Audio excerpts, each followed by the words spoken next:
இந்த மாதிரி ஒரு வாட்டி கம்மஞ்சோறு செஞ்சு அது கூடவே வந்து கீரை குழம்பு இப்படி சூடாக வச்சு நெய் போட்டு சாப்பிட்டு பாருங்கள், விடவே மாட்டீங்க. ரொம்பவே சூப்பராக இருக்கும் டேஸ்ட்டு. இதுக்கு ஒரு 3 கைப்பிடி அளவு பருப்பு எடுத்திருக்கேன். துவரம் பருப்பு போட்டுக்கலாம். நான் இன்றைக்கி மைசூர் பருப்பு தான் சேர்த்திருக்கேன். அது கூடயே வந்து நல்லா ஒரு 2லேருந்து 3 தக்காளி சேர்த்திக்கோங்க. ஒரு 4 வரமிளகா, ஒரு 4 பச்சை மிளகா சேர்த்திருக்கேன். நீங்கள் வெறும் பச்சை மிளகா கூட சேர்த்திக்கலாம். மஞ்சத்தூள் ஒரு 1/2 டீஸ்பூன் சேர்த்திருக்கேன். ஒரு 4 பல்லு பூண்டு இடித்து சேர்த்திட்டு கொஞ்சம் பெருங்காயம், அது கூடயே வந்து கீரை வந்து நல்லா அலசி வச்சுருக்கேன். நான் இங்கே பேக் யார்ட்லேயே வந்துருந்துச்சு. பொன்னாங்கண்ணி கீரை, பசலைக்கீரை, கொஞ்சம் முடக்கத்தான் கீரை, இது எல்லாத்தையுமே சேர்த்து போட்டு குக்கரை மூடி ஒரு 3 விசில் விட்டுருங்க. 3 விசில் விட்டோடனே எடுத்து நம்ம கடைஞ்சிக்கலாம்.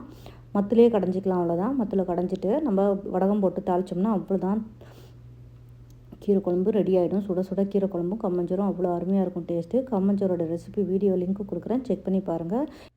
நம்ம நெக்ஸ்ட்டு ஒரு வீடியோவில் பார்ப்போம். பாய்.